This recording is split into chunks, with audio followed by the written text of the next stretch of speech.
जगद्गुरु तुकोबरांच्या 375व्या वैकुंठ गमन सोहळ्याच्या निमित्तानं त्रिशतकोत्तर अमृत महोत्सव असल्या कारणानं आपण यावर्षी आपल्या सप्ताहामध्ये जगद्गुरु तुकोबरांची चरित्रकथा पाहत आहोत। पहिल्या दिवशी आपण जगद्गुरु तुकोबरांच्या चरित्राची पार्श्वभूमी पाहिली, त्यानंतर आज जगद्गुरु तुकोबरांची साधना, जगद्गुरु तुकोबरांचा गुरु अनुग्रह, भगवंताचा साक्षात्कार आणि काही प्रसंग आपण पाहणार आहोत। जगद्गुरु तुकोबरायांनी भंडाऱ्या डोंगरावरती साधना केली। मैपती बाबा वर्णन करतात, जगद्गुरु तुकोबराय भंडाऱ्या डोंगरावरती नामदेवरायांच्या गाथेतील अभंग पाठ करू लागले। त्यानंतर ज्ञानेश्वरीची 108 पारायण भंडारा डोंगरावरती त्या ठिकाणी जगद्गुरु तुकोबरायांनी केली। अमृतानुभव योग वशिष्ठ कबीरांची वचनं पाठ केली। शांती ब्रह्म एकनाथ महाराजांचं एकनाथी भागवत त्याची 1000 पारायण भंडारा डोंगरावरती तुकोबरायांनी केली। भावार्थ रामायणाची पारायण केली। तुकोबरायांनी त्यांच्या आधीच्या झालेल्या सर्व संतांचं वाङ्मय पाहिलं। नामदेवरायांची गाथा, ज्ञानोबरायांचा अमृतानुभव, ज्ञानेश्वरी, त्याचप्रमाणे संत एकनाथ महाराजांच्या एकनाथी भागवताची 1000 पारायण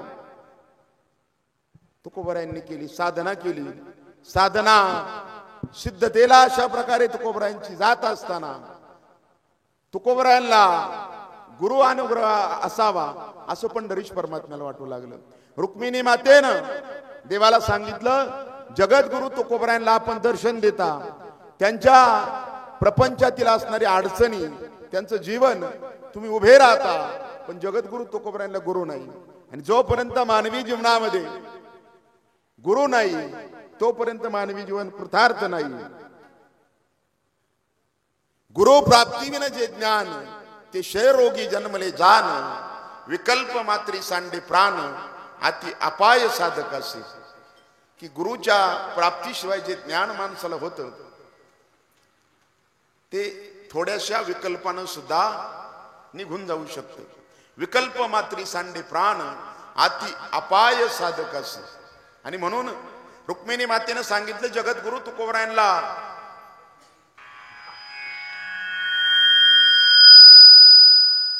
गुरु अनुग्रह हवा। आणि मग पंढरीश परमात्म्यानं सांगितलं, मी स्वतः जगद्गुरु तुकोबरायांचा त्या ठिकाणी स्वतः जगद्गुरु तुकोबरायांना अनुग्रह देणार आहे। त्यावेळेस रुक्मिणी माता म्हटली, आपण स्वतः जर जगद्गुरु तुकोबरायांना अनुग्रह दिला तर जगद्गुरु तुकोबराय अमर होतील। तुम्ही हनुमंतरायाच्या डोक्यावरती हात ठेवला, विभीषणाला अनुग्रह दिला, ती दोघही चिरंजीव झाली। द्वापार युगामध्ये उद्धवाला तुम्ही अनुग्रह दिला, ब्राह्मणाच्या शापानं संपूर्ण यादव कुळ संतांच्या शापानं त्या ठिकाणी नाश पावलं, पण उद्धवाचा नाश झाला नाही। आज जर तुम्ही स्वतः देवच गुरु होऊन तुकोबरायांना आशीर्वाद दिला, अनुग्रह दिला, तर जगद्गुरूंच्या देहावरती काळाची सत्ता चालणार नाही तुकोबरायांच्या। आणि मग तुकोबराय अमर होतील। मग मृत्यू लोकामध्येच अशा प्रकारे ते राहतील। तुम्हाला त्यांच्या वाचून वैकुंठामध्ये करमेल का? असं रुक्मिणी माता पंढरीश परमात्म्याला वैकुंठाधिपतीला म्हणू लागली। आणि मग भगवंतानं सांगितलं की जगद्गुरु तुकोबराय यांना मीच अनुग्रह देणार आहे। आणि स्वप्नामध्ये भगवंतानं ब्राह्मणाचा संन्यासाचा वेश धारण केला। त्या दिवशी शुद्ध दिवस होता, रात्री स्वप्न पडलं तुकोबरायला, माघ शुद्ध दशमी पाहुनी गुरुवार, केला अंगीकार तुका म्हणे। बाबाजी चैतन्याच्या रूपामध्ये स्वतः भगवंतानं तुकोबरायला अनुग्रह दिला। माझ्या विठोबाचा कैसा प्रेम भाव, आपणची देव भय गुरु। आणि तुकोबरायला गुरु अनुग्रह प्राप्त झाल्यानंतर तुकोबराय भंडारा डोंगर, भामचंद्र डोंगर, घोरालेश्वर, मावल्या आणि कारंजा या 5 डोंगरांवरती हरिभजनामध्ये रंगून जात. त्यांचे सवंगडी गोळा होत संताजी महाराज जगनाडे, गबर शेटवाणी, गंगाधर पंत मवाळ, नावजी माळी, शोभा कासार, कोंडोजी लोहकरे यासारखी त्यांची टाळकरी मंडळी गोळा होत आज जगद्गुरु तुकोबराय भंडारा डोंगरावरती त्या ठिकाणी साधनेसाठी गेले. महिपती बाबा वर्णन करतात की लोक म्हणतात जगद्गुरु तुकोबरायांची पत्नी का साधना तुकोबरायांनी चालू केली. संसारी असता देव जोडे, संसारात असून देव जोडेल तर का शुकदेव वेडे झाले बापुडे गिरी गंधरी दवडले. शुकदेव गोस्वामींनी डोंगरामध्ये जाऊन साधना का केली. संसारामध्ये राहून जर देव जोडला असता हे होऊ शकत नाही. कल्पना तुकोबराय म्हणू लागले आणि मग संसारावरती त्यांनी 21व्या वर्षी तुळशीपत्र वाहिलं आणि पुन्हा संसाराकडे डोकून पाहणार नाही अशी अवस्था तुकोबरायांची झाली. आपण म्हणतो संसाराच्या नामे घालून अशून्य, संसाराच्या नामे घालून अशून्य, संसाराच्या नामे घालून अशून्य, संसाराच्या नामे घालून अशून्य, संसाराच्या नामे घालून अशून्य, संसाराच्या नामे घालून अशून्य, संसाराच्या नावे घालून अशून्य, संसाराच्या नावे घालून अशून्य, वाढता पुण्य धर्म केला, वाढता पुण्य धर्म केला, संसाराच्या नामे घालून अशून्य, संसाराच्या नामे घालून अशून्य, वाढीता पुण्य धर्म केला, वाढीता पुण्य धर्म केला, हरिभजनी दवडिले जागा, हरिभजनी दवडिले जागा, हरिभजनी दवडिले जागा. संसाराच्या नावे घालून या शून्य. जगद्गुरु तुकोबरायांनी सांगितलं की संसारी राहून देव जोडे तरी का शुकदेव होऊनी वेडे गिरी गंधरी दवडले. शुकदेव गोस्वामी डोंगराच्या कडेकपारीमध्ये जाऊन राहिले. संसारामध्ये राहून जर देव जोडला असता तर हे शक्य होणार नाही. तुकोबराय म्हटले संसाराचा त्याग केला आणि विविध डोंगरांवरती साधनेसाठी अभंगाच्या चिंतनासाठी जाऊ लागले. सुरुवातीला तुकोबराय देहू गावामध्ये पांडुरंगाच्या मंदिरात नित्य कीर्तन व्हायचं. कीर्तन दुसऱ्या महाराजांची व्हायची. तुकोबराय त्या कीर्तनामध्ये टाळ घेऊन उभे राहायचे, माग चाल म्हणायचे. कधी कधी तुकोबराय ड्युटीमध्ये तेल घालायचे. ज्या ड्युट्या रात्रीच्या लावलेल्या असायच्या उजेडासाठी त्याच्यामध्ये तेल घालायचे. कधी कधी महिपती बाबा वर्णन करतात आलेल्या श्रोत्यांच्या चपला राखण्यासाठी उभे राहायचे बाहेर. त्या काळात सुद्धा चप्पल चोर होते असं त्या ग्रंथावरून मला लक्षात आलं की पायतनाचे राखण करीत असे. नीच काम एकांना कधी वाटलं नाही. आलेल्या लोकांच्या चपलांचं राखण करायचे, ड्युटीला तेल घालायचे. कधी कधी हार बनवून आणायचे, आपल्या शेतातून फुलं गोळा करायचे, माळा तयार करायचे आणि आलेल्या श्रोत्यांच्या गळ्यामध्ये हार घालायचे तुकोबराय. आणि कीर्तनामध्ये उभं राहून माग द्रुपद म्हणायचे, टाळ वाजवायचे. हळूहळू तुकोबराय स्वतः कीर्तन करू लागले, अभंगाची निर्मिती करू लागले. अनेक अभंग तुकोबरायांनी रचले. सुरुवातीला महिपती बाबा वर्णन करतात तुकोबरायांनी बालक्रीडा भगवान श्रीकृष्णाची 900 ओव्या 900 अभंग बालक्रीडेचे तुकोबरायांनी लिहिले. त्यानंतर सुंदर ते ध्यान उभे विटेवरी कर कटावरी ठेवून या. नंतर सदा माझे डोळा जडो तुझ्या मूर्ती रखुमाईचा पती सोयर्या. नंतर सांगतो तुम्हासी बजारे विठ्ठला नाही तरी गेला जन्म वाया, आता तरी पुढे हाच उपदेश, नका करू नाश आयुष्याचा, क्षण क्षणा हाची करावा विचार, तरावया पार भवसिंधू, आपुला तो एक देव करून घ्यावा, तेने विन जीवा सुख नोहे. या पद्धतीचे अभंग पंढरीसी दारे आल्यानं संसारा, दिनाचा सोयरा पांडुरंग. तुकोबांची अभंग गाथा तयार होऊ लागली. या अभंग गाथ्याचं लेखन जोपर्यंत गाथा बुडवली नाही तोपर्यंत संताजी महाराज जगनाडे आणि गंगाधर पंत मावाळ कडूचे या दोघांनी तुकोबरायांची गाथा लिहून काढली. संताजी महाराज जगनाडे चाकणचे होते, परंतु आपल्या मामाच्या गावाला सुदुंब्र गावात ते स्थायिक झाले. जगद्गुरूचे अभंग लिहायचे गंगाधर पंत मवाळ आणि संताजी महाराज जगनाडे. नंतर बरेचसे अभंग रामेश्वर भट्टांनी लिहिलेले आहेत शेवटच्या काळामध्ये. ज्यावेळेस रामेश्वर भट्टांना तुकोबरायांचा गुरुअनुग्रह झाला आणि त्यानंतर रामेश्वर भट्टांनी अभंग लिहिले. हे 3 तुकोबरायांच्या अभंग गाथेचे लेखक आहेत. तुकोबराय भंडाऱ्यावरती गेलेले होते. लोक म्हणायची की तुकोबांची पत्नी कर्कश आहे, कठीण आहे, कठीण उत्तरानं आपल्या पतीला बोलते. पण तरी सुद्धा महिपती बाबा वर्णन करतात, देवाला कठोर जिजाबाई बोलायच्या, पण तुकोबरायांविषयी त्यांच्या अंतकरणामध्ये मोठा भाव होता, मोठं प्रेम होतं. तुकोबराय कुठेही भजनाला कोणत्याही डोंगरावरती कितीही कोस निघून गेले तरी दररोज डोक्यावरती भाकर घेऊन जिजाबाई तुकोबरायांच्यासाठी जायच्या. जोपर्यंत तुकोबराय सापडत नाहीत तोपर्यंत अन्नाचा कण देखील त्यांची पत्नी खात नसे असा उल्लेख महिपती बाबांनी केला. आज जिजाबाई इंद्रायणीच्या पलीकडे गेल्या. 4-5 वाटा असायच्या, जंगल असायचं त्या काळामध्ये.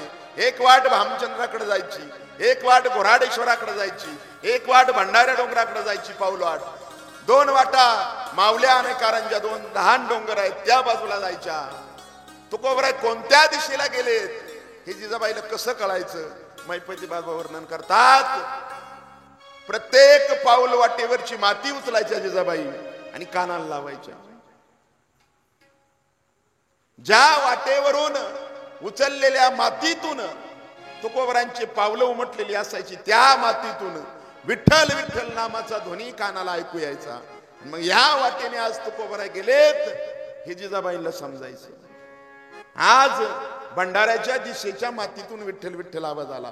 आपली तोंड विठ्ठल विठ्ठल म्हणत नाहीत, कारण अनंत जन्माचे तप एक नाम, एकदा मुखामध्ये हरिनाम येण्यासाठी अनंत जन्माची पुण्य असावी लागते. तुकोबरांच्या पायाखालची माती विठ्ठल विठ्ठल म्हणू लागली. जन्मोजन्मी आम्ही बहु पुण्य केले, जन्मोजन्मी आम्ही बहु पुण्य केले, जन्मोजन्मी आम्ही बहु पुण्य केले, जन्मोजन्मी आम्ही बहु पुण्य केले.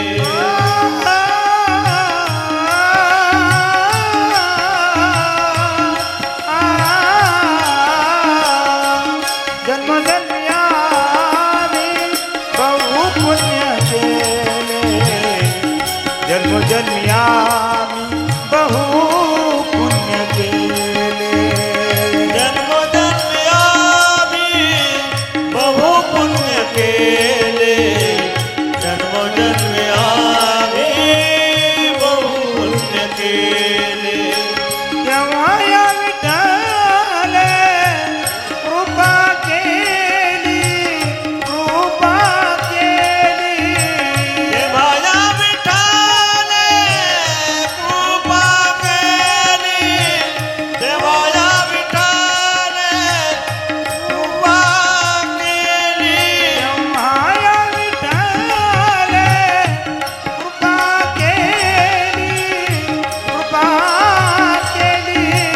जन्मोजन्मी आम्ही बहु पुण्य केले, जन्मोजन्मी आम्ही बहु पुण्य केले, जन्मोजन्मी आम्ही बहु पुण्य केले, जन्मोजन्मी आम्ही बहु पुण्य केले.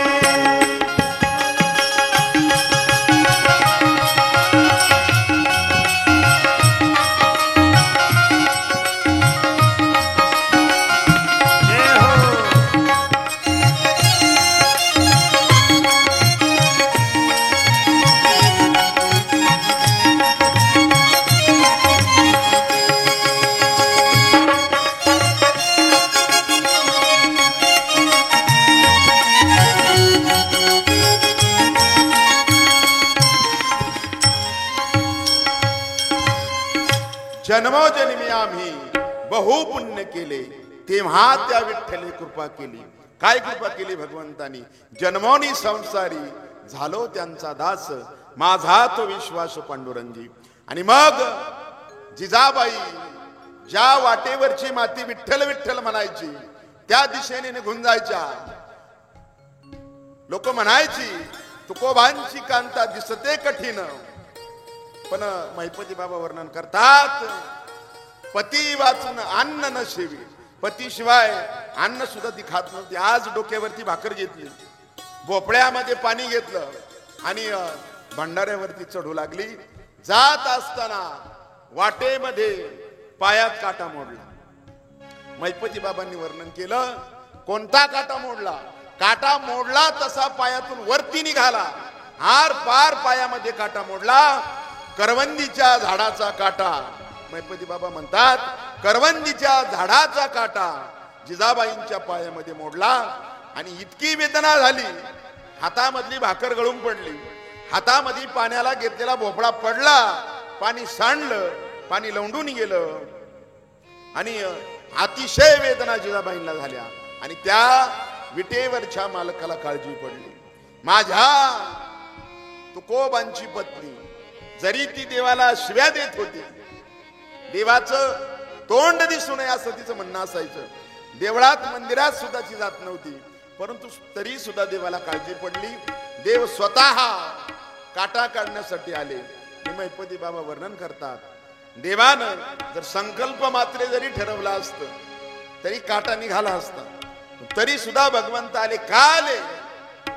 माझ्या हरिभक्ताची जी काळजी घेते, त्याची सेवा करते, त्या जिजाबाईंचे पाय माझ्या हातामध्ये घ्यायचे म्हणून फक्त महिपती बाबा म्हणतात की देव जिजाबाईंचा काटा काढण्यासाठी आले. हातामध्ये पाय घेतला, काटा काढण्यासाठी आपल्या ओठाचा थुंका पायावरती लावला.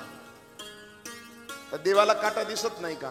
काटा दिसत होता, तरी सुद्धा देव पुन्हा पुन्हा पायाला स्पर्श करायचे आणि पुन्हा ओठाला बोट लावायचे. का?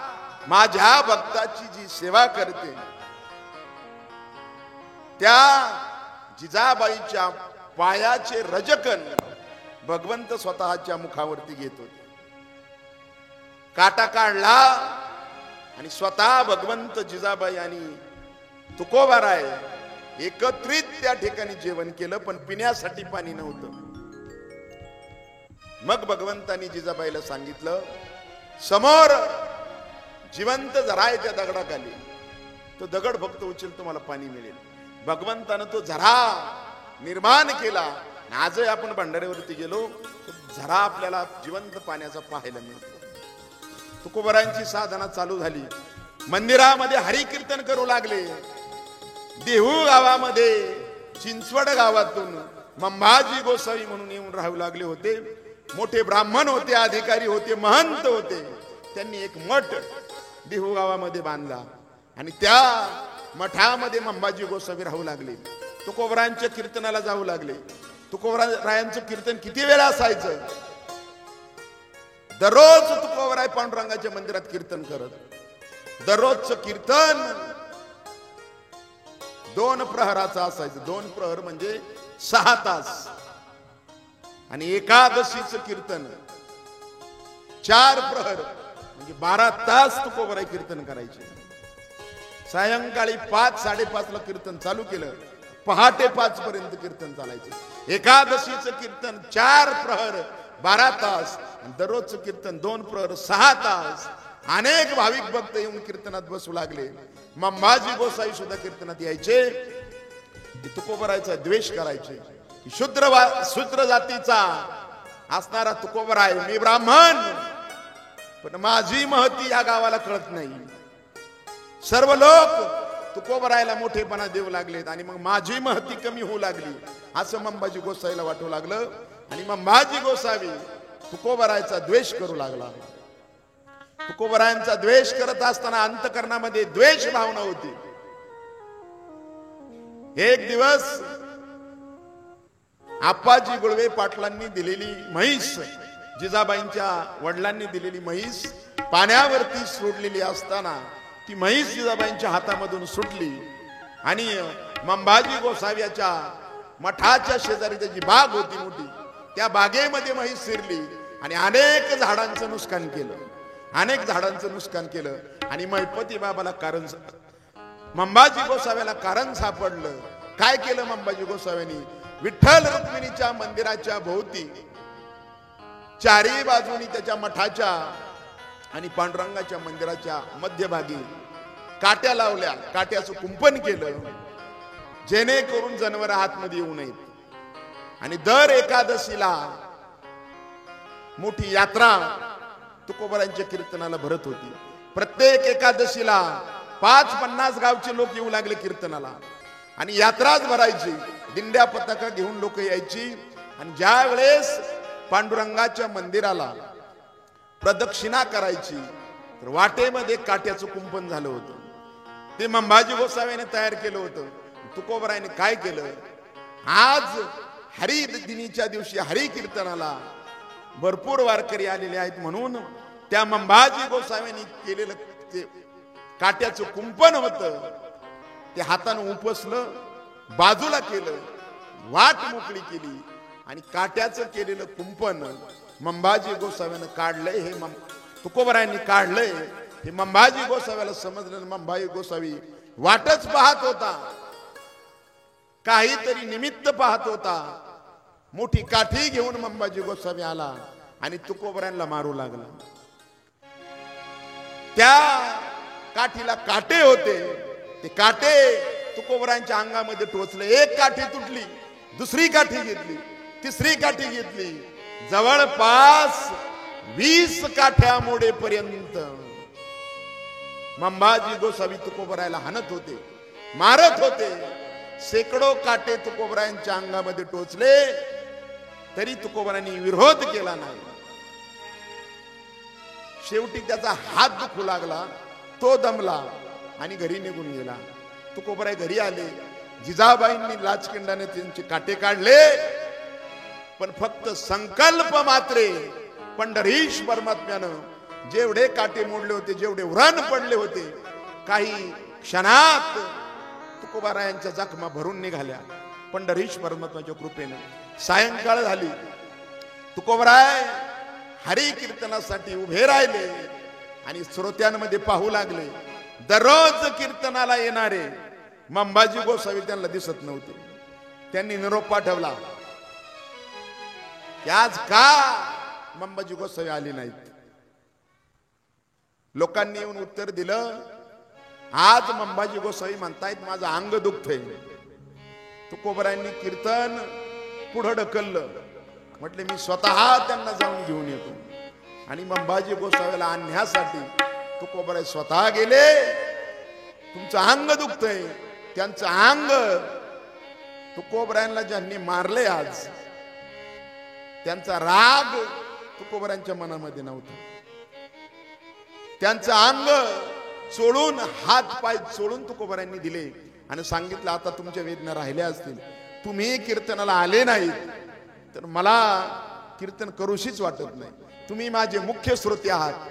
तुम्ही कीर्तनामध्ये येऊन बसा, तेव्हाच मी कीर्तन चालू करेन. लाज वाटली मंबाजी गोसावीला, लाज वाटली की आपण 20 काठ्या मोडेपर्यंत त्याही टोकदार काट्यांच्या तुकोबरायला मारलंय, तरी तुकोबरायला राग आला नाही.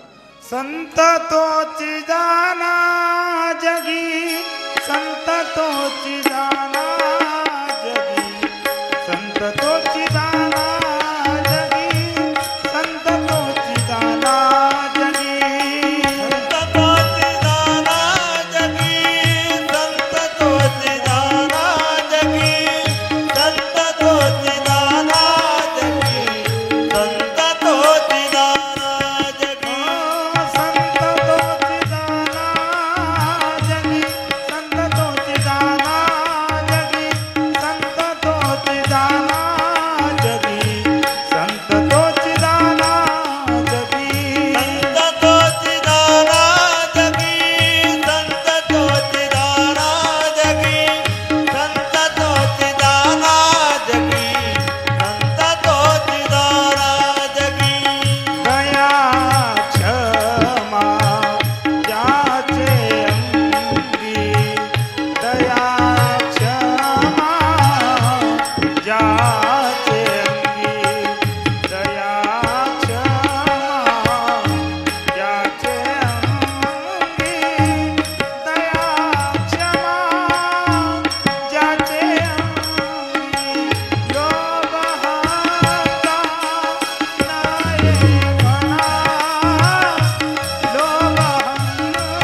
मंबाजी गोसाव्यानं त्रास दिला तरी तुकोबरायांनी त्यांचा द्वेष केला नाही.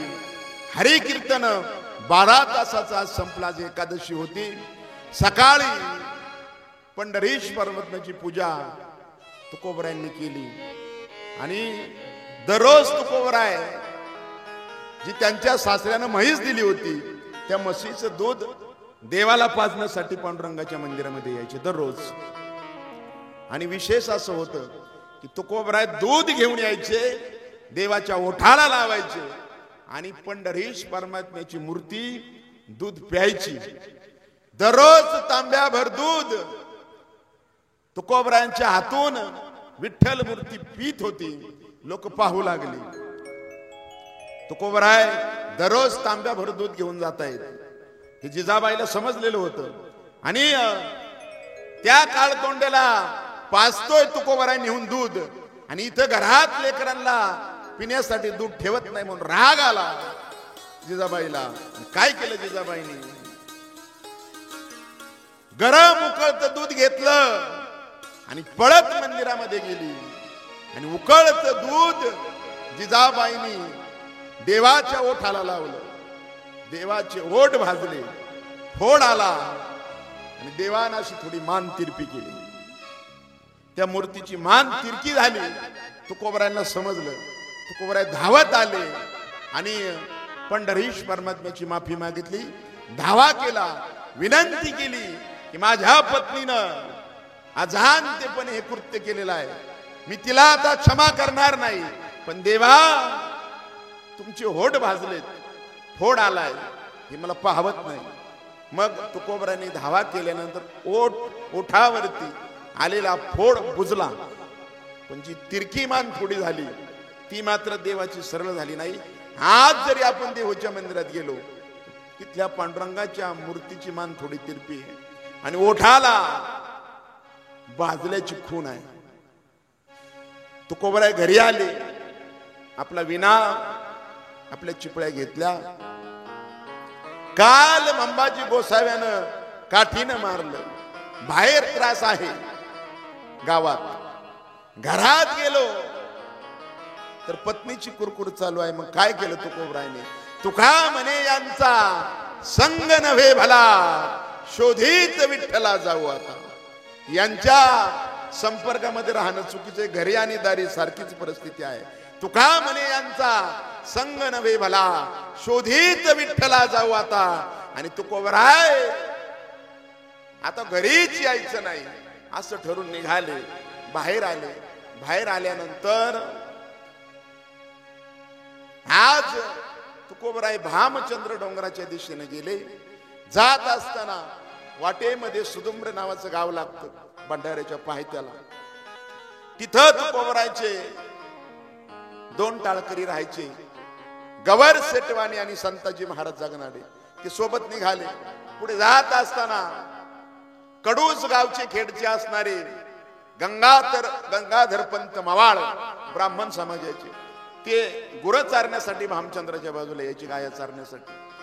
ही 3 माणसं 3 टाळकरी तुकोबरायला भेटले. 3 जणांना घेऊन आज तुकोबराय भामचंद्र डोंगरावरती गेले. तुकोबरायांनी आज दररोज त्यांचे सवंगडी जमा व्हायचे.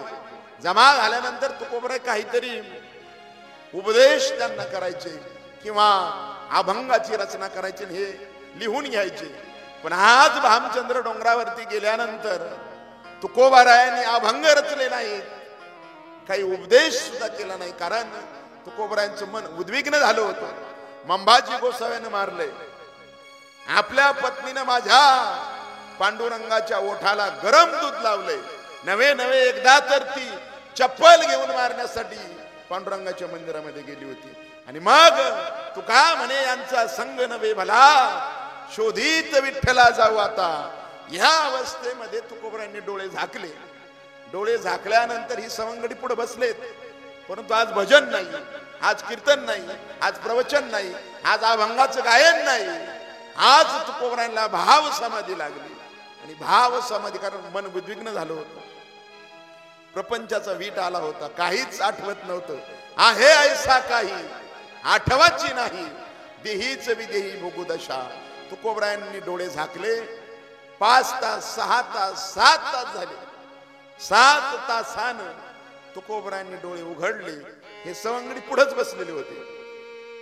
गंगाधर पंत मवाळ, गवर शेटवानी, संताजी महाराज जगनाडे. संताजी महाराजांनी प्रश्न विचारला तुकोबरायला, तुकोबराय आज काहीच आम्हाला उपदेश तुम्ही केला नाही. आज माझ्या मनाची अवस्था वेगळी आहे. आज तुम्ही तिघही घरी निघून जा. आता मी देहू गावात येणार नाही. मला घरही नाही आणि मला दारही नाही. मला दोन्ही ठिकाणी यायचं नाही. बाहेर पण लोकांचा उद्वेग, घरात पण उद्वेग. आता मी खाली येणार नाही. काय करणार तुकोबरा? इथं कोण तुम्हाला अन्न पाणी देणार? त्यावेळेस तुकोबराने सांगितलं, माझी अवस्था अशी आहे की कन्या सासुरासी जाय, मागे परतून पाय. कन्या सासुरासी जाय, कन्या सासुरासी जाय, कन्या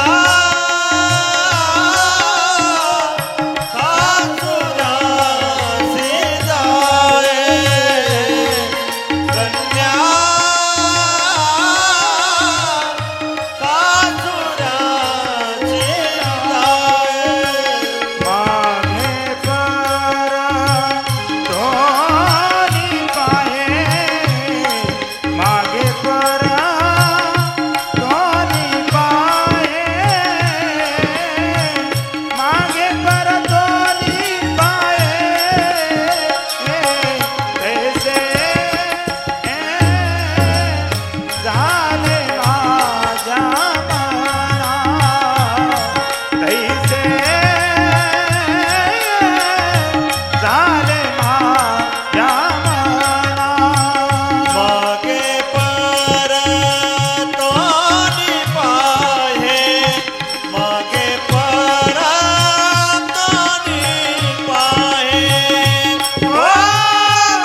कन्या सासुरासी जाई, मागे परतून पाहे. तैसे झाले माझ्या जीवा, केव्हा भेटसी केशवा. देवाची भेट झाल्याशिवाय आता मी खाली येणार. जीवना वेगळी मासोळी, तैसा तुका तळमळी. पाण्यातून मासा बाहेर काढला तर त्याची जी तरफड आहे ती माझ्या जीवाची तरफड आहे. देवाला प्राप्त केल्याशिवाय आता मी खाली येणार नाही. एकतर माझा देह पडेल किंवा साक्षात भगवंत मला दर्शन देईल. तोपर्यंत आता मी फिरून देहू गावामध्ये माघारी येणार नाही. आणि मग सांगितलं तुम्ही निघून जा. आज त्यांचे सवंगडी आपापल्या घरी निघून गेले. तुकोबरायांनी काय केलं?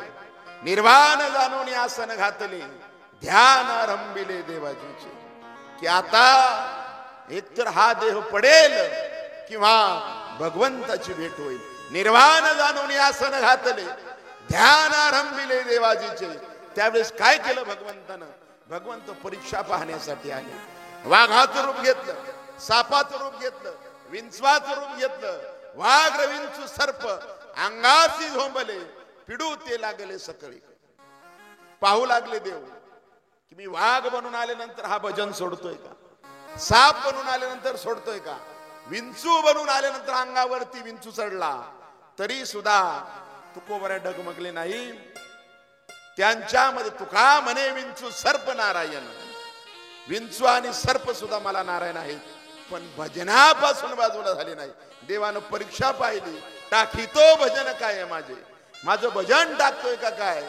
ही परीक्षा तुकोबाची देवानं पाहिली, पण तुकोबराई माग सरली नाही. निर्वाण जाणून आसन घातले, ध्यान आरंभिले देवाजीचे. व्याघ्र विंचू सर्प अंगासी झोंबले, पिडू ते लागले सकळीक. आणि मग काय झालं? 1 दिवस झाला, 2 दिवस झाले, 7 दिवस झाले अन्न पाण्याचा त्याग केलेला आहे. 10 दिवस झाले, 12 दिवस झाले, 15 दिवसा माझी साक्षात्कार झाला. 15 दिवसा माझी साक्षात्कार झाला. 15 दिवस माझी साक्षात्कार झाला. 15 दिवस माझी साक्षात्कार झाला. विठोबा भेटला निराकार. विठोबा भेटला निराकार. विठोबाचे चरणात नकार. विठोबाचे चरणात निराकार.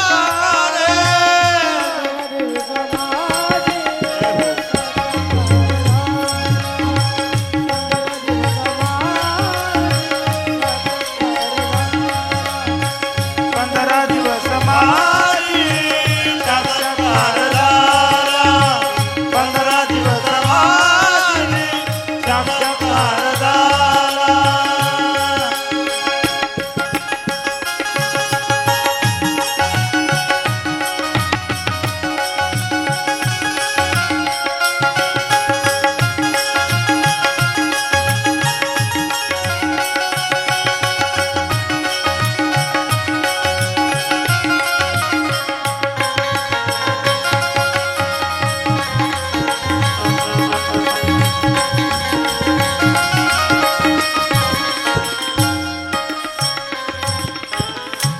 भामगिरी पठारी वस्ती जाण केली, वृत्ती स्थिरावली परब्रह्मी.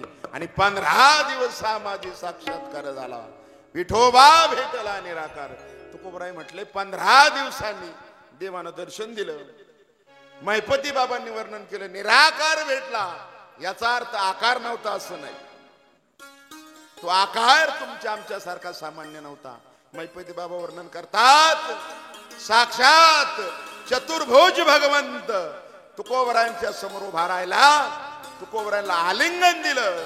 त्या असणाऱ्या सगुण रूपाचं वर्णन करू लागले. महिपती बाबा म्हणतात, इतका लावण्यवान भगवंत होता. राजस सुकुमार, राजस सकुमार मदनाचा पुतळा. राजस सकुमार मदनाचा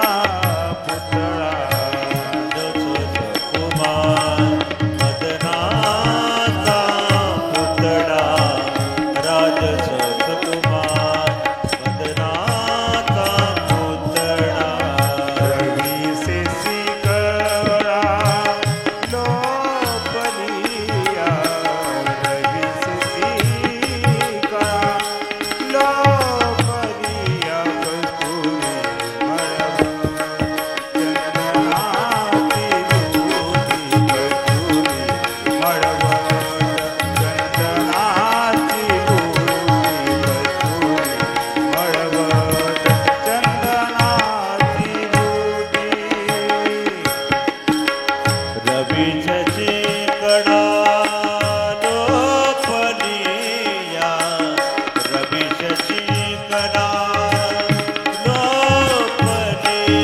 कस्तुरी मडवट चंदनाची मुठी कस्तुरी मडवट चंदनाची मुठी कस्तुरी मडवट चंदनाची मुठी तुळे माळ कंठी वैजयंती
कस्तुरी मळवट चंदनाची राजस सुकुमार मदनाचा पुतळा रवी शशी कळा लोपलिया अनंत असणाऱ्या कोट्यावधी सूर्याचं तेज फिका आहे भगवंताच्या तेजापुढे अशी सगोन मूर्ती त्या भगवंतानं तुकोबरायला आलिंगन दिलं.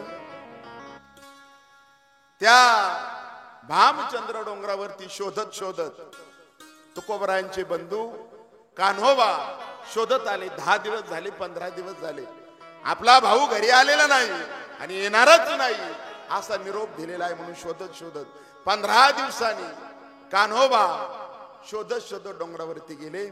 ज्या ठिकाणी भगवान शंकराचं मंदिर आहे त्या मंदिरापासून वरती पाहिलं तर जगद्गुरु तुकोबराय आणि भगवंत समोर आहे असं दर्शन कान्होबाला सुद्धा झालं.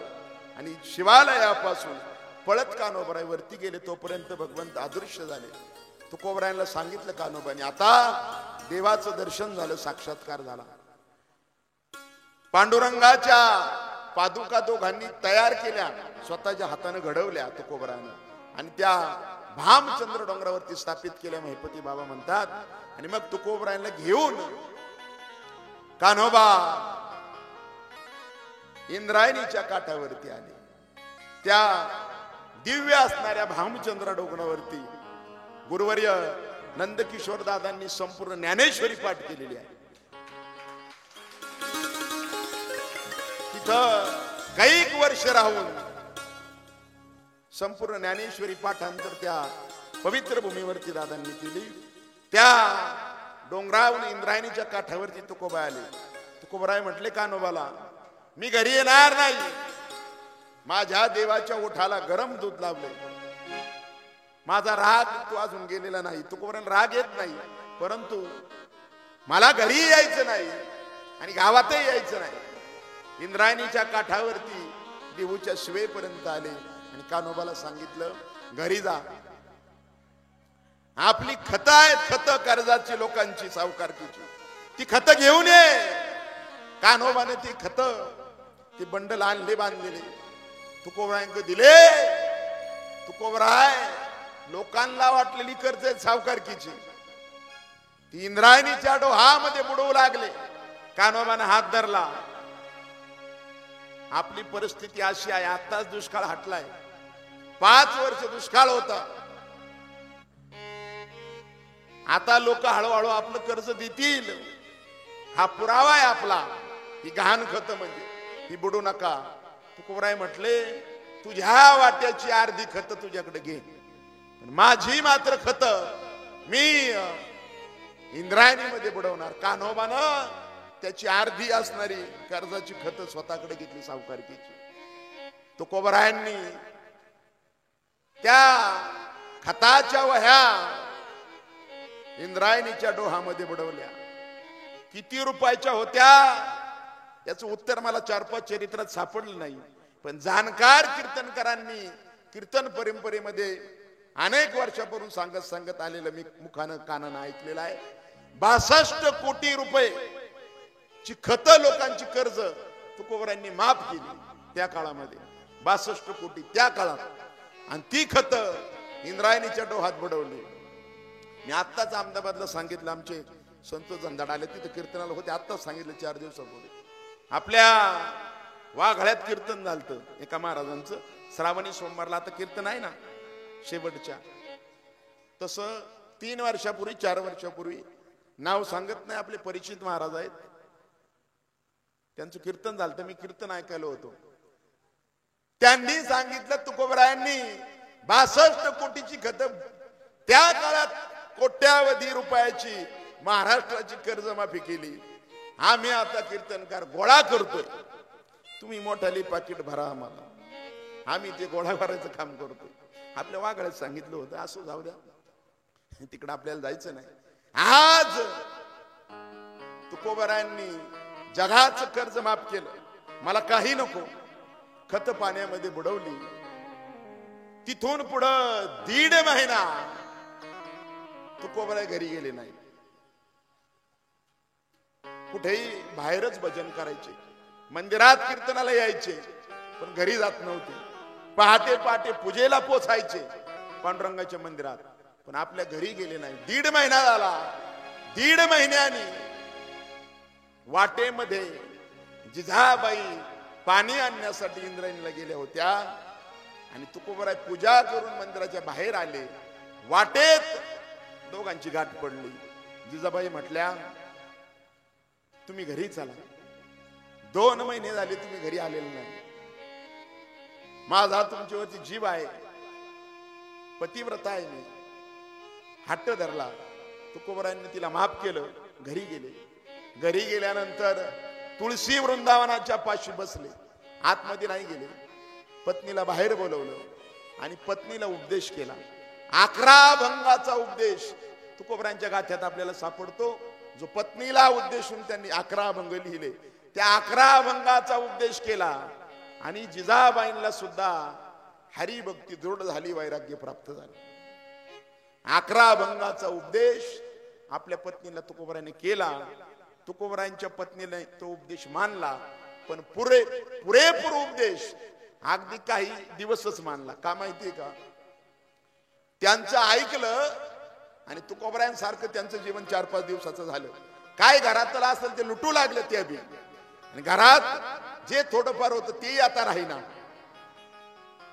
त्या आंघोळीला गेल्या आणि एक ब्राह्मण स्त्री अंगणामध्ये आली आणि तुकोबरायला म्हटली मला वस्त्रच नाहीत अंगावरती घालायला. तुटवडा आहे माझ्या घरी कपड्याचा एखादी साडी मला द्या. जिजाबाईंना फक्त एकच साडी होती तीच बदलून त्या रोज घालायच्या. ज्यावेळेस आंघोळीला मोरीमध्ये जायच्या साडी काढून ठेवायच्या आणि अंग कोरडं केल्यानंतर पुन्हा तीच साडी दररोज एकच साडी होती त्यांना. तीही त्यांच्या बापानं दिलेली ती तुकोबरायांनी घेतलेली नव्हती. आणि एक ब्राह्मण स्त्री दारात आली म्हणू लागली तुकोबांना मला एखादी साडी द्या तुम्हाला अगणित पुण्याची प्राप्ती होईल. तुकोबाराय भजन करत होते ते म्हटले तो तिथं साडी ती दिसती ना ती हळूच घे फक्त हळूच जा घे आणि जा निघून. जी एक साडी होती आपल्या पत्नीला भिंतीवरती टाकलेली दोरीवरती टाकलेली ती सुद्धा तुकोबरायला माहित होती. हिला एकच साडी ही आता आंघोळ करते हिला घालायला वस्त्र नाही तरी सुद्धा तुकोबरायांनी सांगितलं ती साडी उचल आणि जा. गेली ती ब्राह्मण स्त्री घेऊन. प्रसंग असा आहे त्याच दिवशी त्याच वेळेला स्त्री जात आहे. आंघोळही झाली नाही जिजाबाईंची आणि जिजाबाईंचा भाऊ माहेरची माणसं वडील भाऊ आलेले आहेत दारात पाहुणे आलेले आहेत माहेरचे. त्यांचा आवाज येतोय. बाहेर पाहिलं मोरीच्या शेजारी जी साडी घालायची ती साडी सुद्धा आता नाही. बाहेर कसं यावं हा प्रश्न जिजाबाईंना पडला. मैपती बाबा वर्णन करतात स्वतः पंढरीश परमात्म्यानं पितांबराची साडी केली आणि मोरीमध्ये ती साडी प्रगट झाली आणि जिजाबाईंनी ती अंगावरती परिधान केली आणि ती बाहेर आली. आलेले पाहुणे म्हणू लागले, आता परिस्थिती सुधारली अशी वाटते. हिच्या अंगावरती जी साडी आहे रेशमी, ती लाखो रुपये श्रीमंती असणाऱ्याच्या घरात सुद्धा नाही. अशा पद्धतीने तुकोबरायांचं जीवन आहे. एक एक दिवस तुकोबरायांच्या जीवनातून पुढे जात होता. दररोज हरी कीर्तन आणि मग सज्जनाची कीर्ती वाऱ्या हाती माप. तुकोबरायांची कीर्ती महाराष्ट्रभर पसरली. आपण काल प्रसंग पाहिला चिंतामणी देवांचा. त्यांच्याकडे गेली. वाघोलीत रामेश्वर भट्ट म्हणून षटशास्त्री ब्राह्मण होते, न्यायाचार्य होते. त्यांच्यापर्यंत तुकोबरायांची कीर्ती गेली. पण सांगणाऱ्यांनी गावातून जाऊन जे सांगितलं, त्यांनी सांगितलं तुकोबराय वाणी आहेत, शूद्र आहेत, कुणबी आहेत, उच्चवर्णीय नाहीत, ब्राह्मण नाहीत, आणि तरी सुद्धा वेदांतावरती निरूपण करतात. मराठी भाषेत, प्राकृत भाषेत श्रुती शास्त्राचे गर्भितार्थ सांगतात. त्यांची कीर्ती सर्वत्र पसरत आहे. परंतु त्यांनी आपला धर्म बुडवला. आपल्या धर्माला ग्लानी येऊ राहिलेली आहे आणि आपण आपला धर्म वाचवला पाहिजे. तुम्ही न्यायाचार्य आहात, धर्माचार्य आहात. पुणे जिल्ह्याचा न्याय देण्याचं काम रामेश्वर भट्टांकडे होतं. वाघोली राजाच्या शब्दापेक्षा त्यांच्या शब्दाला प्रमाण दिले जायचं. मोठा शब्द मानला जायचा रामेश्वर भट्टांचा. एवढा अधिकार त्यांच्याकडे होता. त्यांनी निरोप पाठवला दिहू गावामध्ये, दिहू गावच्या पाटलाला, की तुकोबरायला गावाच्या बाहेर बेदखल करा. आणि गावातल्या पंचायत बसली आणि पाटलानं सांगितलं, आता तुम्ही देहू गावामध्ये राहायचं नाही असा आम्हाला निरोप किंवा आज्ञा आलेली आहे रामेश्वर भट्टांची.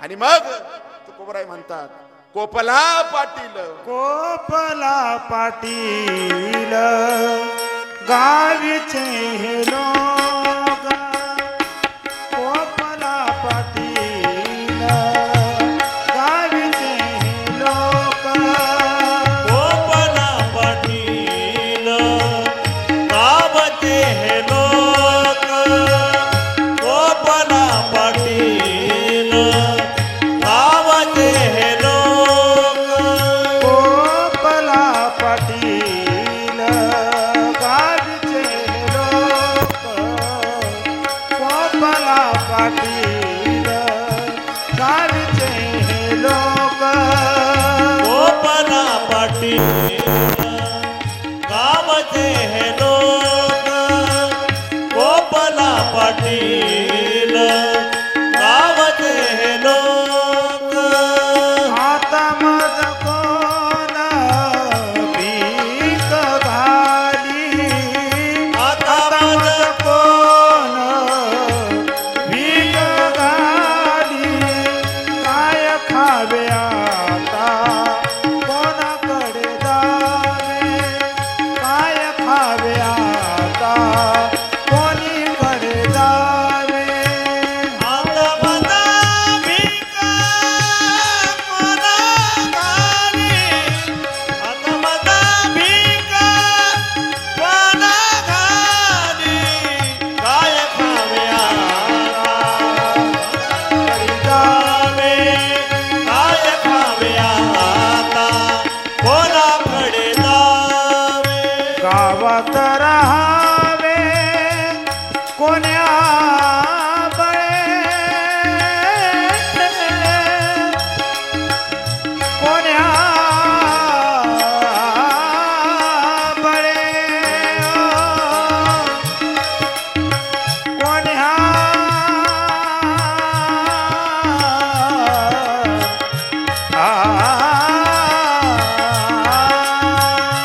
विठ्ठल विठ्ठल विठ्ठल विठ्ठल विठ्ठल विठ्ठल विठ्ठल विठ्ठल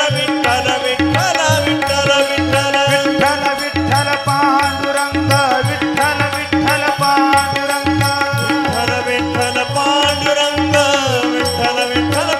पांडुरंग विठ्ठल विठ्ठल पांडुरंग पांडुरंग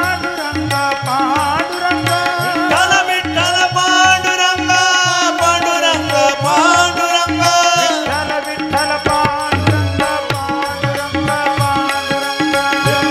विठ्ठल पांडुरंग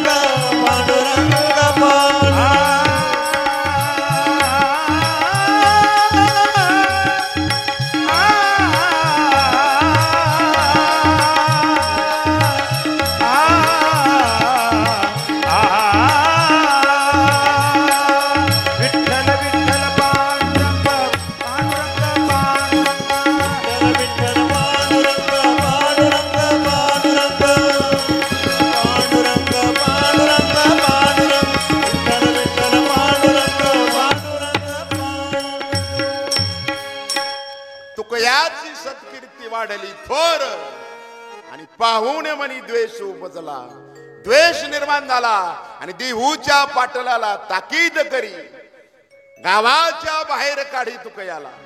आणि मग कोपला पाटील गावीचे ते लोक मजा आता भीक घाल कोणी. आणि मग तुकोबरायांनी काय केलं? तुकोबराय गावाच्या बाहेर काढल्यानंतर वाघोलीला गेले. रामेश्वर भट्टांच्या समोर येऊ राहिले आणि समोर येऊन रामेश्वर भट्टांना नमस्कार केला आणि विचारलं, का मला तुम्ही गावाच्या बाहेर जाण्यासाठी पाटलाला आदेश दिला का? त्यावेळेस रामेश्वर भट्टानं सांगितलं की तुम्ही शूद्र जातीचे आहात आणि श्रुती शास्त्राचा मतितार्थ तुम्ही मराठी भाषेत प्राकृत भाषेत कवित्व करून लोकांना दाखवतात. त्यावेळेस तुकोबरायांनी विनंती केली, मग मी काय करू? तुम्ही मला सांगा, आजपासून अभंग रचायचं बंद कर. मान्य केलं तुकोबरायांनी. कारण का संपूर्ण पुणे जिल्ह्यात न्यायाचार्य होते रामेश्वर भट्ट. त्यांचा आदेश अध्यात्म वारकरी सांप्रदायिक क्षेत्रामध्ये मानला जायचा. तुकोबरायांनी ऐकलं, ठीक आहे, आजपासून अभंग रचना बंद करतो. ठीक आहे, पण आजपर्यंत रचलेल्या अभंगाचं काय करायचं? रामेश्वर भट्ट म्हणले, आजपर्यंत जे अभंग तुम्ही स्वतःच्या हाताने रचलेले आहेत, त्याच हाताने इंद्रायणीच्या डोहामध्ये तुमच्या अभंगाच्या वह्या बुडवून टाका, असा आदेश रामेश्वर भट्टांनी तुकोबरायला दिला. तो आदेश शिरसा वंद्य मानला आणि तुकोबराय देहू गावात आले.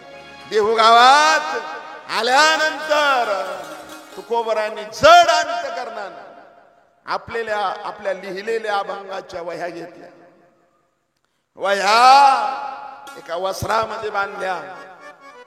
त्या वस्त्राच्या आतमध्ये दगड बांधले मोठे मोठे.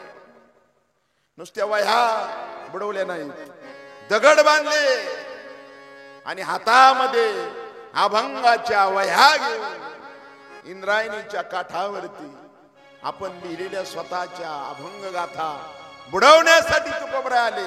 गावातले लोक गोळा झाले आणि पाहू लागले तुकोबरायांकडे.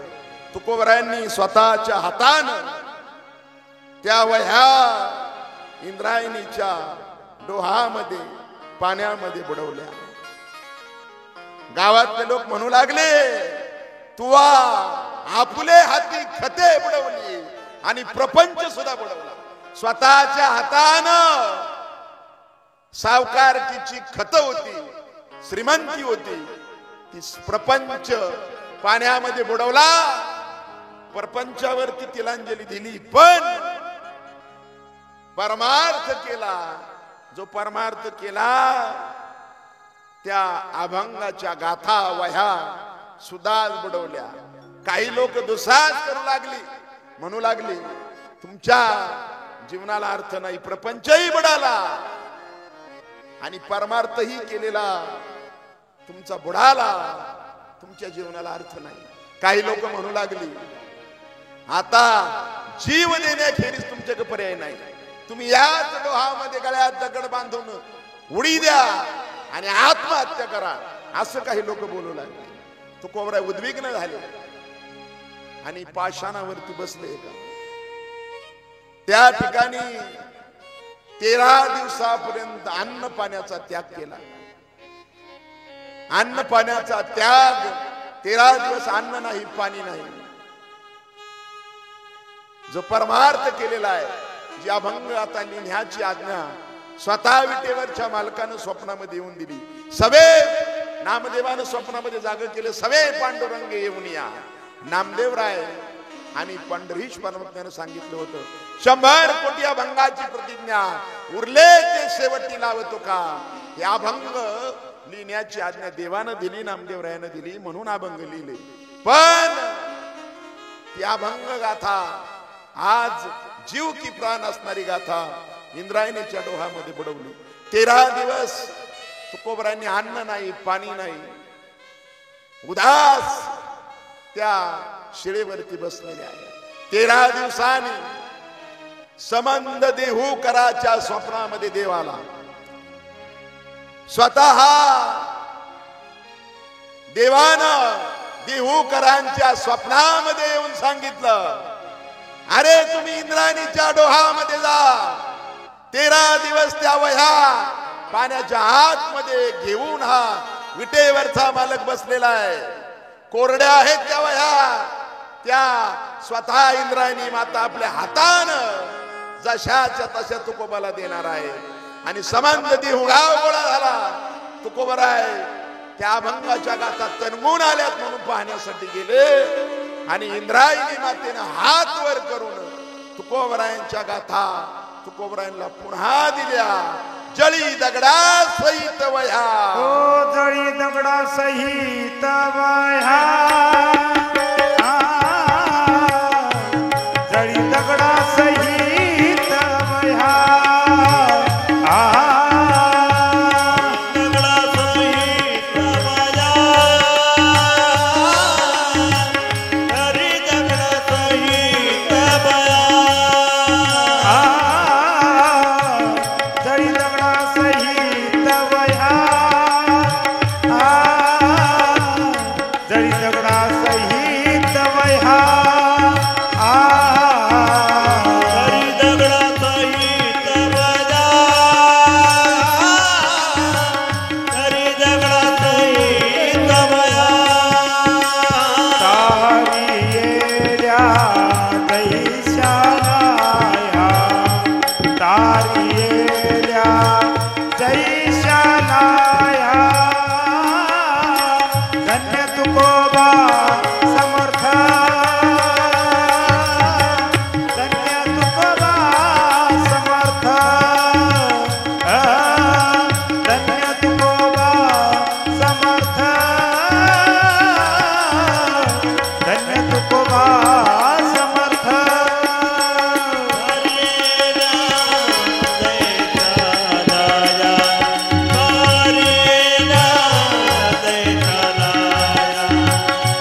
जळी दगडा सहित वह्या तारियेल्या जैशाला ह्या. अरे उदका माझी वह्या ठेवली कोरड्या दाखविल्या रोकड्या विश्वजना. निलोबराय म्हणतात निळा म्हणे तीही संगेच तरणे दीन उद्धरणे नवल काय. त्या तुकोबरायांचा सहवास जर आपल्याला लाभला त्या गाथेचा. तुकोबरायांचा सहवास म्हणजे काय? तुकोबरायांचं चरित्र ऐकणं भाव शुद्ध करून म्हणजे तुकोबरायांचा सहवास आहे.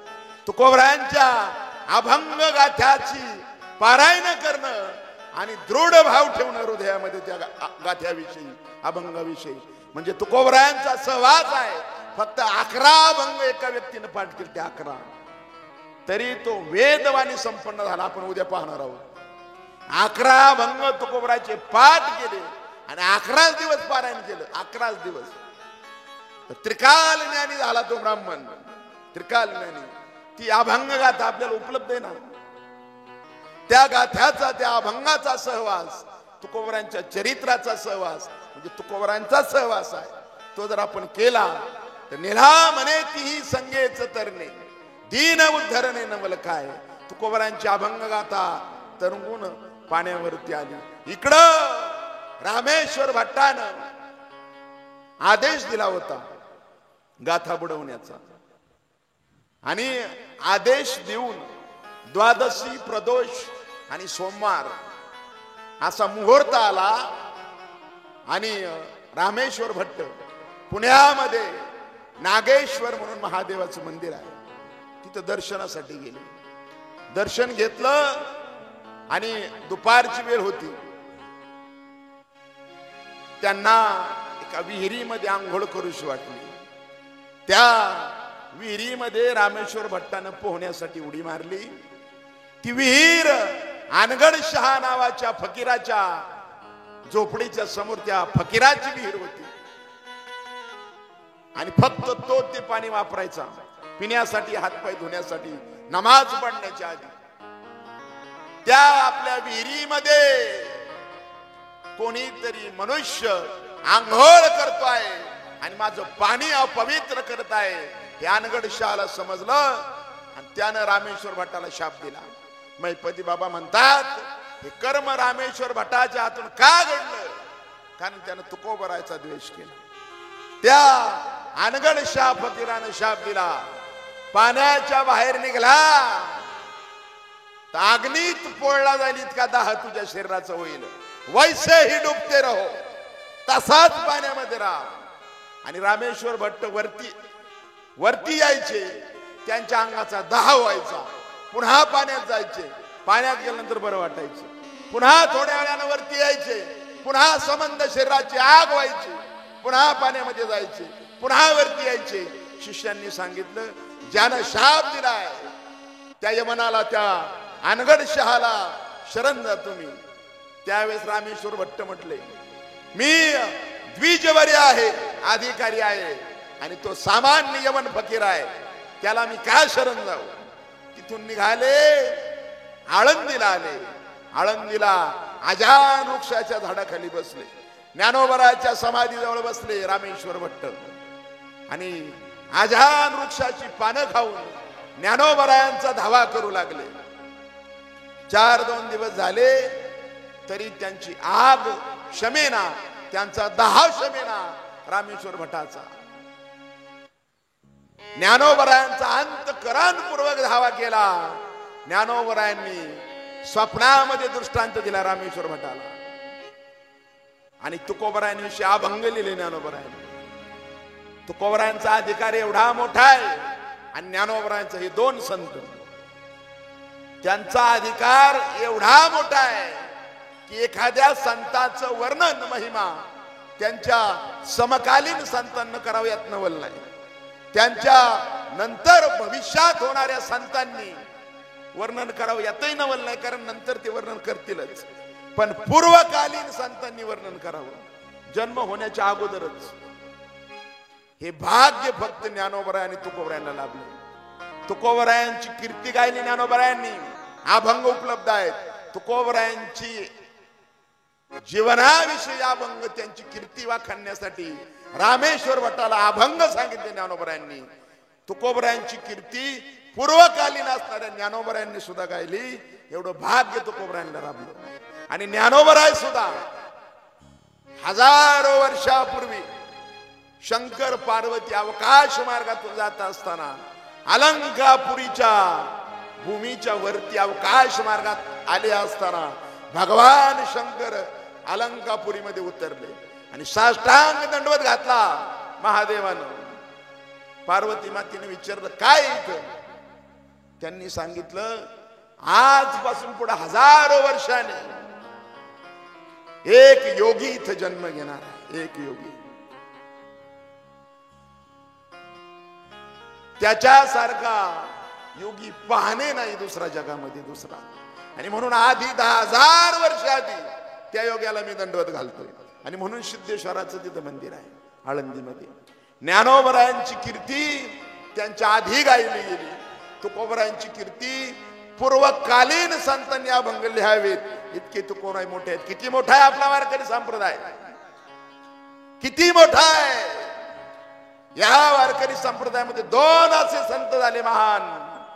या कलियुगात जन्माला आल्यानंतर देह टाकावाच लागतो, देहाचा नाशच होतो. पण 2 असे संत वारकरी संप्रदायात झाले की देह टाकलाच नाही. ज्ञानोबरायांनी संजीवन समाधी घेतली पण देह काळाच्या स्वाधीन केला नाही. आजही ज्ञानोबराय तिथं आळंदीमध्ये आहेत. ज्ञानोबरायांच्या नंतर 250 वर्षांनी एकनाथ महाराजांचा अवतार आहे. पण 250 वर्षानंतर एकनाथ महाराजांच्या स्वप्नामध्ये जाऊन ज्ञानोबरायाने दृष्टांत दिला. आजान वृक्षाची मुळी माझ्या कंठाजवळ आलेली आहे, ती काढण्यासाठी तुम्ही आळंदीला या. एकनाथ महाराज पैठणाहून आळंदीला आले. ज्ञानोबरायांची समाधी सापडण्यासाठी 3 दिवस लागले. 250 वर्षात लोक ज्ञानोबरायला विसरली होती. 250 वर्षात जंगल झालं होतं सिद्धेश्वराच्या मंदिराजवळ. 3ऱ्या दिवशी एकनाथ महाराजांनी ज्ञानोबरायांची समाधी शोधून काढली. नामदेवरायांच्या अभंगाच्या प्रमाणानुसार नंदी जवळची शिळा बाजूला केली आणि विवरामध्ये प्रवेश केला. समोर साक्षात ज्ञानोबराय बसलेले आहेत. एकनाथ महाराज म्हणतात श्री गुरु भेटले ज्ञानेश्वर. साक्षात ज्ञानोबराय भेटले. ज्ञानोबरायने सांगितलं आजान वृक्षाच्या मुळीचं निमित्त केलंय. 250 वर्षात माझ्या ज्ञानेश्वरीमध्ये लोकांनी मनाच्या ओव्या घातल्या, मनाच्या. आणि ज्ञानेश्वरी अशुद्ध केली. तुम्ही ज्ञानेश्वरी पुन्हा प्रतिशुद्ध करा. आणि समोर ठेवलेली ज्ञानेश्वरी एकनाथ महाराजांना प्रसाद म्हणून दिली. आणि एकनाथ महाराजांना ज्ञानेश्वरी प्रतिशुद्ध केली. पुन्हा ज्ञानेश्वरी लिहून काढली आणि शेवट 5 ओव्या लिहिल्या. सर्वात शेवटच्या ओवीत एकनाथ महाराज लिहितात ज्ञानेश्वरीत, ज्ञानेश्वरी पाठी जो ओवी करील मराठी. आता या ज्ञानेश्वरीच्या मूळ पाठामध्ये जो स्वतःच्या मनाची ओवी घालेल, ज्ञानेश्वरी पाठी जो ओवी करील मराठी, त्यानं अमृताची ताटी जान न रोटी ठेवली. त्यानं अमृताच्या ताटात नारळाची करवंटी ठेवल्यासारखी होईल. ती ज्ञानेश्वरी प्रतिशुद्ध एकनाथ महाराजांनी केली. मला सांगायचं एवढंच, 250 वर्षांनी ज्ञानोबराय एकनाथ महाराजांना समाधी स्थळी भेटतात आळंदीत. मग 750 वर्षानंतर नाहीत का? आहेतच. हा विश्वास ज्याच्या अंतःकरणात दृढ आहे तो वारकरी आजही ज्ञानोबरायांच्या पादुका घेऊन ज्ञानोबरायांच्या सोबत नाचत पंढरपूरला जातो. या कलियुगामध्ये जन्म घेतला पण देह ठेवलाच नाही असे संत झाले ज्ञानोबराय. आणि दुसरे महान संत या कलियुगामध्ये देह धारण केला पण कळीच्या काळा माझी अद्भुत वर्तले. प्रयाण काळी देवे विमान पाठवले. सदेह तुकोबराय वैकुंठ धामाला गेले, देह ठेवलाच नाही. या काळाच्याही पलीकडे जाणारे संत आपल्या वारकरी संप्रदायात झाले.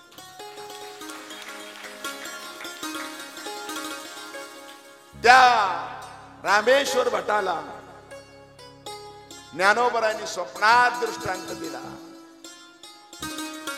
साक्षात श्री विष्णू तुकोबा नामयाचा अवतार